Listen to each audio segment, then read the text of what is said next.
दोस्तों मार्केट में एक नया सिफारशी आया है राधा और प्रेमानंद का।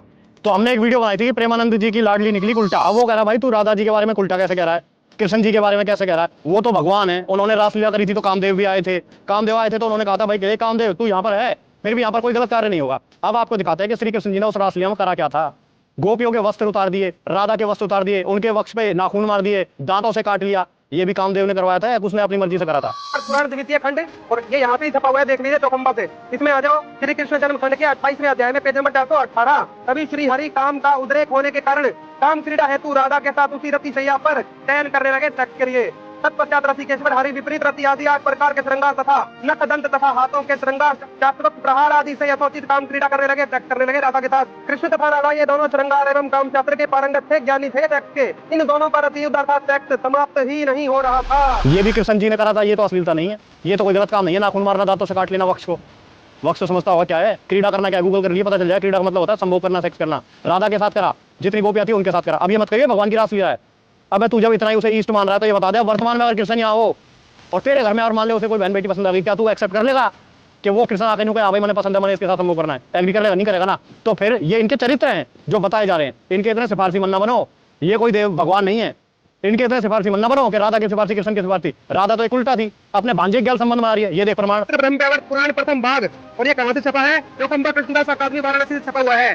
इसमें आ जाओ 51वें अध्याय में प्रकृति खंड के अंदर पेज नंबर 676। 12 कल्प के द्वापर में गोकुल ग्राम से वर्ष भानु गोप की पुत्री होकर राधा का आविर्भाव अर्थात जन्म हुआ। जब राधा 12 वर्ष की थी तब पिता ने रायण वैश्य से राधा का विवाह कराया। ध्यान से देखना, रायण के साथ राधा का विवाह हुआ। इसके 14 वर्ष के बाद कंस के भय से उन शिशु रूपी जगतपति कृष्ण जी को छल पूर्वक गोकुल ग्राम लाया गया। और वो रायण कौन था? रायण कृष्ण की माता यशोदा का सगा भाई था और लौकिक संबंध में कृष्ण का मामा था। तो इनकी पत्नी राधा जी हुई कृष्ण जी की मम्मी। देख लिया? तो ये कैसा समाज के ऊपर इन्होंने उदाहरण पेश करा है। ये तो बता दे कि मामी भांजे लगे पड़े हैं। कृष्ण जिसने अपनी बहन नहीं छोड़ी, 3 बहनों से शादी करी, 10 बच्चे पैदा करे। ये देख प्रमाण। आपने बता दिया अब भी इनका सिफारसी बनेगा क्या? बनना है तो बन ले, हमारा की जाओ है। तू भी अपनी मामी लेके भाग जा, हम नाट थोड़ी रहे जैसे राधा करे करती अपने भांजे के। तू अपनी मामी लेके चला जाइए, हम लोग थोड़ी रहे, तेरी मर्जी जो करना कर। लेकिन जिस चीज से समाज में दुष्प्रभाव पड़ता है, लोगों की हमारी वहां की मानसिकता खराब होती है, उसके खिलाफ बोलना हमारा फर्ज है। तभी हम इस समाज का उद्धार कर सकते हैं या उस समाज को सुधारने में सहयोग कर सकते हैं। अगर हम गलत चीजों के बारे में आवाज नहीं उठाएंगे ना तो हम उसके भागीदारी हैं, हम उसके हितैषी हैं, हम उस समाज को ठीक करना ही नहीं चाहते। तुझे नहीं करना है मत कर, हमारा की जावे। चाहे कृष्ण अगर वर्तमान में हो कृष्ण जैसा हो तो उसकी गल भेज दिए, हम लोग थोड़ी रहे भाई। तेरे घर की बहन बेटी तू जान, या अगर कोई समाज सुधारना चाहो तो तेरे जैसे पिल्ले आ जाओ भवन प्या करन। सबसे ज्यादा दिक्कत तो हमें उनसे है कि आधे ज्यादा समाज अंधकार में तेरे जैसे पेटपुंजियों की वजह से हो रहा है। समझ गया? अगर आज की डेट में कोई मामी अपने भांजे गैल भाग रही है तब तो तुमको समाज पर गलत प्रभाव पड़ रहा है।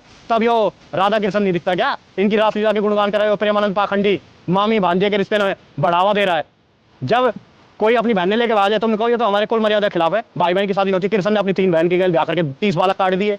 जब तो मर्यादा तुम्हें समझ में नहीं आती।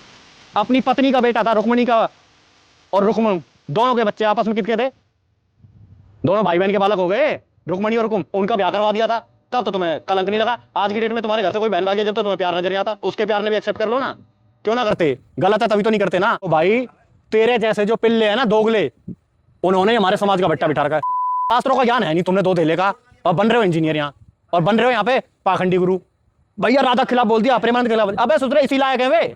उनके खिलाफ क्या बोल दिया? उनका चरित्र ऐसा था राधा का, तो इसमें गलत क्या है? लिखा हुआ है शास्त्रों में पढ़ ले। और रही बात प्रेमानंद की, उसमें अपनी किडनी तो ठीक होना रही, राधा राधा करके मरने हो रहा थी, उसके डंडे ने बजा रहे हो।